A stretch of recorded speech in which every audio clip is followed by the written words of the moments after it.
গাছ থেকে পেড়ে আনা কাঁচা কাঁচা আম দিয়ে আচার বানালাম। হ্যালো গাইস, আসসালামু আলাইকুম। আজকে আমি আচার বানাবো। বাচ্চারা অনেক দিন ধরেই আচারের বায়না ধরেছিল, কি বানাবো বানাবো করে এতদিন বানানো হয়নি। যাই হোক, ফাইনালি আজকে বানিয়ে ফেললাম। আমগুলো প্রথমে ভালো করে ধুয়ে এইভাবে ছিলে নিব, তারপরে পাতলা পাতলা করে ছোট ছোট স্লাইস করে নিব যতটা সম্ভব করা যায়। যেহেতু আমগুলো আটি হয়নি, এই জন্য আমার স্লাইস করতে তেমন কোনো অসুবিধাই হয়নি। এভাবে সবগুলো আমি স্লাইস করে নিব, তারপর ভালো করে পানিতে ধুয়ে নিব।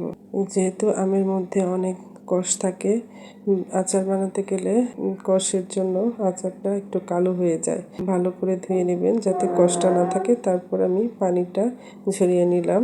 এখানে প্রায় 1.5 কাপ পরিমাণ চিনি নিয়েছি। চিনিটা আপনাদের ইচ্ছে মতো নেবেন, কারণ মিষ্টিটা যে যেমন পছন্দ করে সেভাবেই দেওয়া ভালো। চিনি শিরা যখন পুরোপুরি গলে যেয়ে পারফেক্টলি হয়ে যাবে, তখন আমি এর মধ্যে পানি ঝরিয়ে রাখা আমগুলো ছেড়ে দেব। তারপর আমগুলোকে নেড়ে চেড়ে উল্টিয়ে পাল্টিয়ে সেদ্ধ হতে দিব।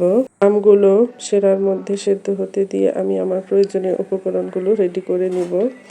এখন আমি নেব কিছু পরিমাণ রসুনগুলো ভালো করে কুচি করে নিচ্ছি। শুকনো মরিচগুলো বোটা ছাড়িয়ে নিব। এইবার আমগুলো যখন হয়ে যাবে, তখন আমি এখানে 1 টেবিল চামচ পরিমাণ ভিনেগার দিয়ে দিব। ভিনেগারটা দিলে আচারটা ভালো থাকে, অনেক দিন পর্যন্ত থাকে, কালারটাও নষ্ট হয় না। যাই হোক, এবার একটি ফ্রাই প্যানে সরষের তেল দিয়ে আমি কিছু পরিমাণ শুকনো মরিচ নিয়ে টেলে নিলাম। আর এবার দিয়ে দিচ্ছি রসুন কুচি, সাথে তেজপাতা, দারচিনি, এলাচ এগুলো উঠিয়ে নিয়ে এবার এর মধ্যে 5 ফোড়ন দিয়ে দিচ্ছি অল্প পরিমাণ, যতটুকু প্রয়োজন সেগুলো টেলে নিয়ে উঠিয়ে নিব। এবার শুকনো মরিচগুলোকে ভালো করে ভেঙে আচারের মধ্যে দিয়ে দিব। যেহেতু আচারের মধ্যে অন্য কোনো মশলা ইউজ করিনি, এই শুকনো মরিচের গুঁড়ো ঝালটাই এর মধ্যে যাবে। এবং তেলে রাখা 5 ফোড়নটাও হালকা ভেঙে এই আচারের মধ্যে দিয়ে দিব। আর আচারের সম্ভার, রসুন কুচির সম্ভার, ফ্লেভার এবং তার সঙ্গে মরিচ এবং 5 ফোড়নের গুঁড়ো সব মিলে একটা অসাধারণ টেস্ট দিবে।